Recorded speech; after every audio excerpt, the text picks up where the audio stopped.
Max, first of all, thank you for making time for us today in your offices in London. I'm certain that all the British readers of Perspective magazine, which this interview is actually for, will know all about Max Clifford and your company. But for the benefit of those readers from those non-European, non-UK countries, I'd like to talk a little bit about your life, if I may, and your background. Mm-hmm. So tell us how you got into public relations. Well, by chance, basically. I was a local journalist on local newspapers in the South London, Surrey area. By the time I was 17, I started a record column for the group, which was the South London News Group. At 19, I was headhunted by EMI Records, joined EMI in the press office, and was given an unknown band to help launch called The Beatles that did quite well. The contact I had, mainly because of them, and also working with Cliff Richard and Adam Faith and people in the early days, built up a very good relationship with people in the media, not just in Britain, but obviously with the huge success of the Beatles everywhere in the world, that in a matter of a couple of years I had an amazing contact list worldwide.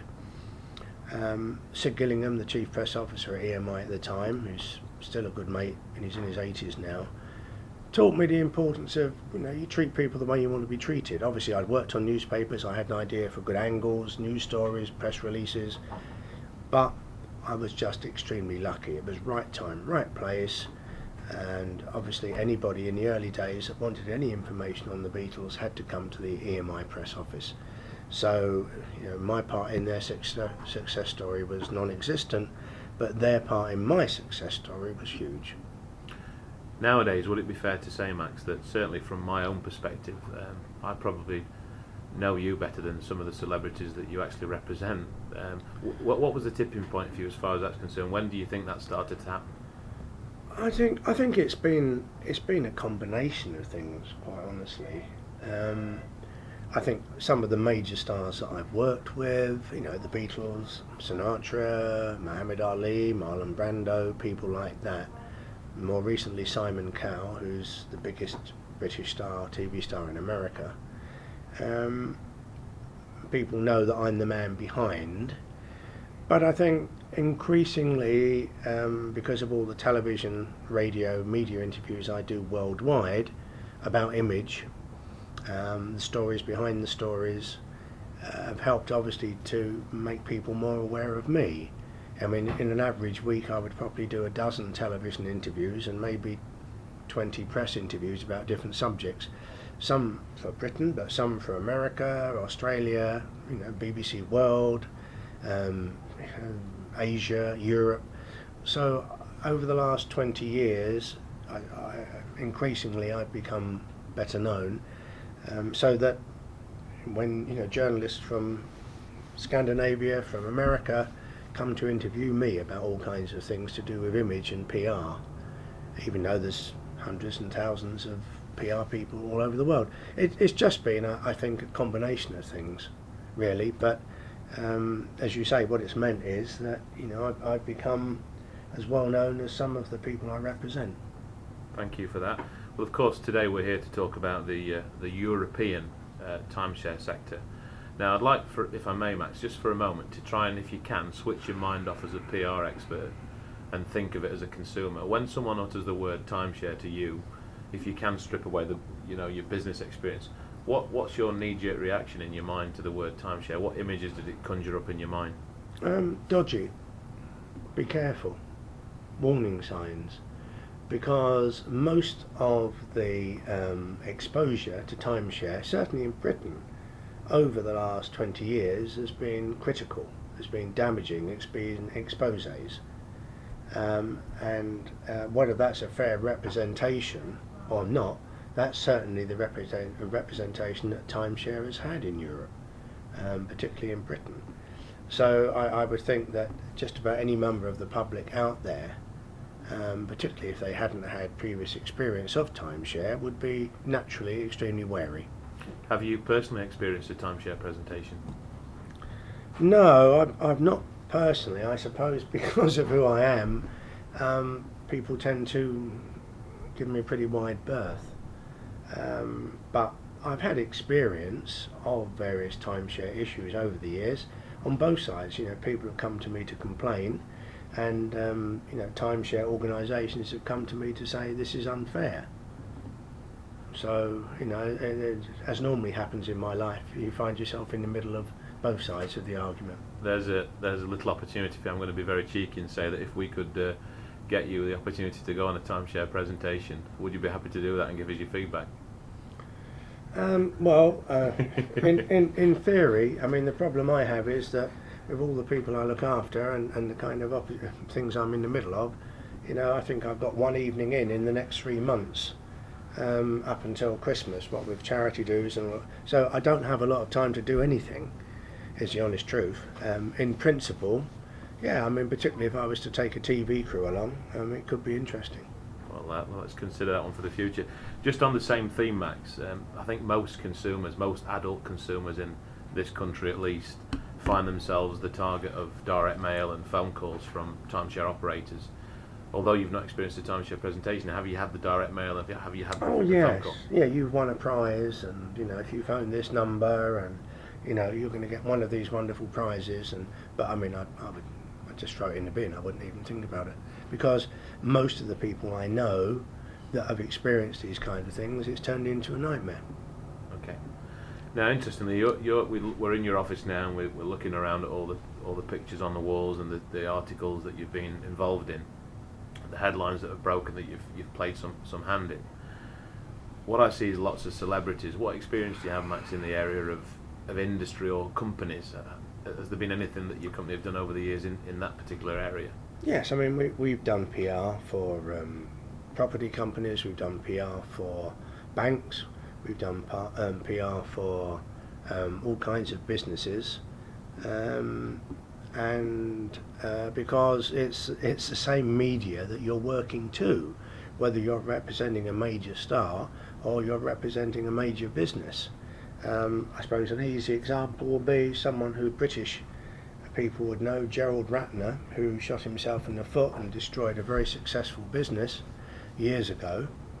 Years later, came to me and said, Max, I want to launch a new business called Gerald Online, and you're the only person I think can take care of me, having been destroyed by the media and by what he said. I handled it in the way that I tend to handle things, and he's now making millions and millions of pounds from a new business. That's an easy example of something that we did on our own, and over 6 months achieved hundreds of thousands of pounds worth of positive coverage, and launched him on the way to making yet another fortune. Interestingly, he was a keynote speaker at the OTE event a couple of years ago, and his speech was a rip-roaring success because people were really interested in. He actually made himself a laughing stock, but he spun it around, so proof that it can be done. Here's a question for you then, Max, on the theme of different companies that form an industry and how they might come together. So let's focus right in on timeshare now. In Europe, there are about between 11 and 1,500 resorts that operate under the timeshare banner. Some of them are actually still selling timeshare, some of them are sold out. Those 1,000, let's say, are owned by 700 different legal entities. How does an industry with individual companies within it, at a very basic level, how do they come together towards a common good? What would your basic advice be? Well, I mean, I suppose the word is for a common good. The only way you're going to get people like that together if they think it's their advantage, and the pluses outweigh the minuses. So it would take a governing body or someone who was at the heart of the industry to convince these people that it was in their interest, because of the name that timeshare has, to make their job, their opportunities, their business more successful, that this is the way to do it. And because their only interest is making money and making their business success, if you're able to convince them that that's the way ahead, then presumably that's what they would want to do. It's obviously a massive operation.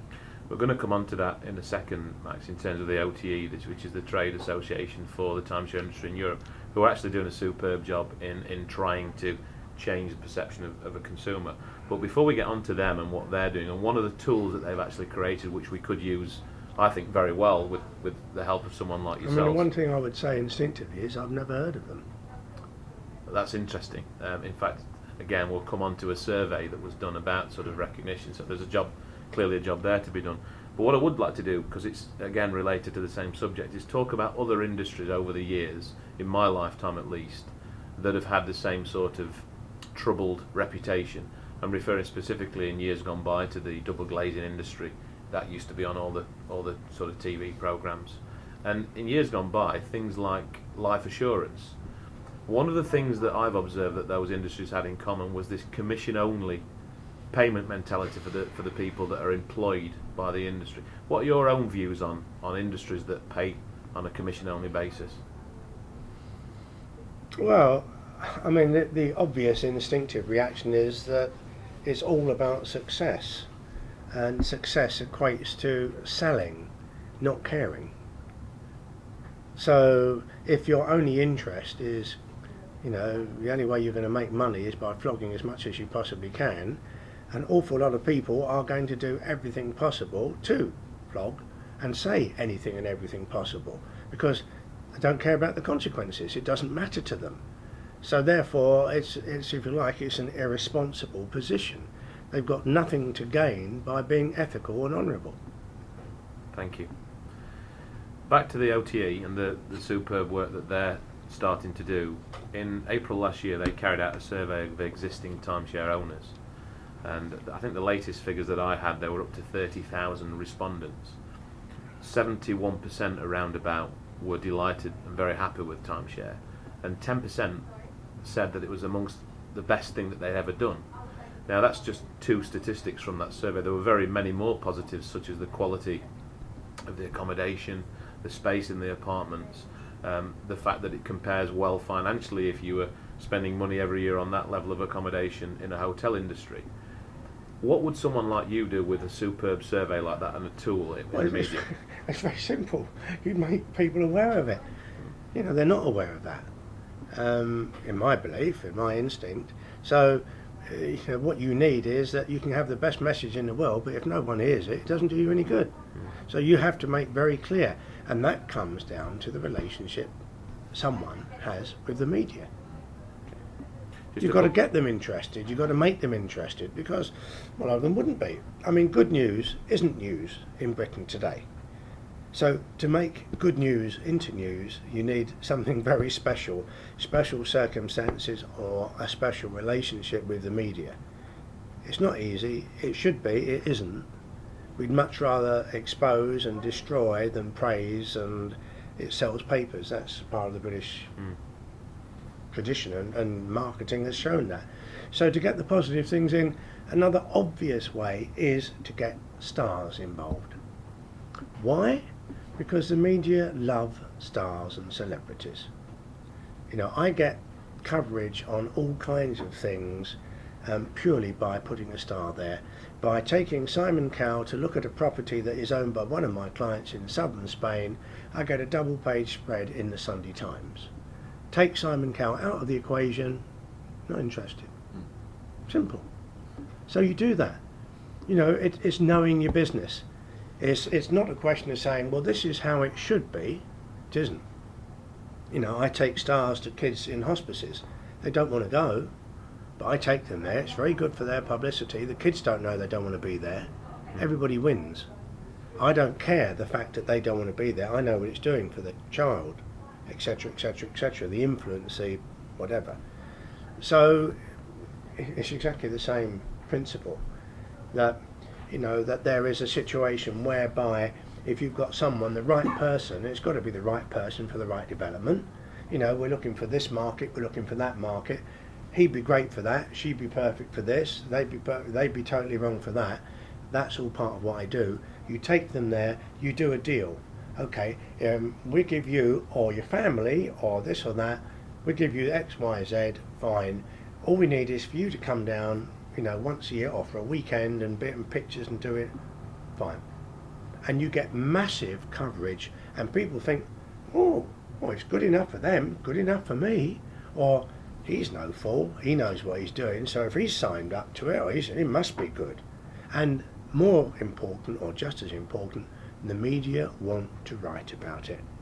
If it's you, well, we'll see if we can fit it in at some stage. If it's them off television, them off the movies, them off, oh yeah, when can we do it? Oh, what? That's the difference. Without naming names, and I'd never do that, Max, but obviously as a typical northern lad, I like my Suns and Mirrors and papers like I find them far more entertaining than the broadsheets, which I do read for Sure. business reasons. I obviously see the news headlines, and I see some of the stars, maybe some of them that you represented, and I see the things that are written about them.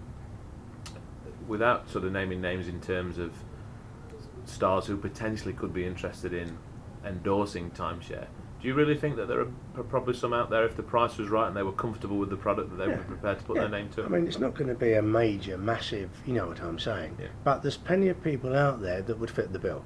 There's plenty of people out there that there or thereabouts, but they could, Now, I mean, I had a situation years ago whereby Des O'Connor, who's an old mate, this is going back 5-6 years, a property company I was involved with was Spain, and I was trying to put together a deal whereby they gave him a property.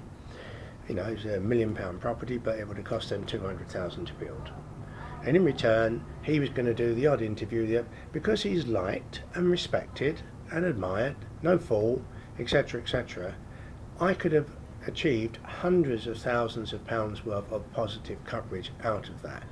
Eventually, it didn't work for various reasons, but particularly with that older crowd, the kind of 50s, 60s, that are retiring or looking for, oh well, Des is, oh well, yeah, he's no mug, and he's he's whatever. It works. I've done it all over the world, for 40 years. Okay, thank you. And one last question on media. I'm going to sort of skip over to TV now, if I may, because I think, in my experience, the worst type of bad PR is the stuff that appears on Watchdogs, the fly on the wall type scenario.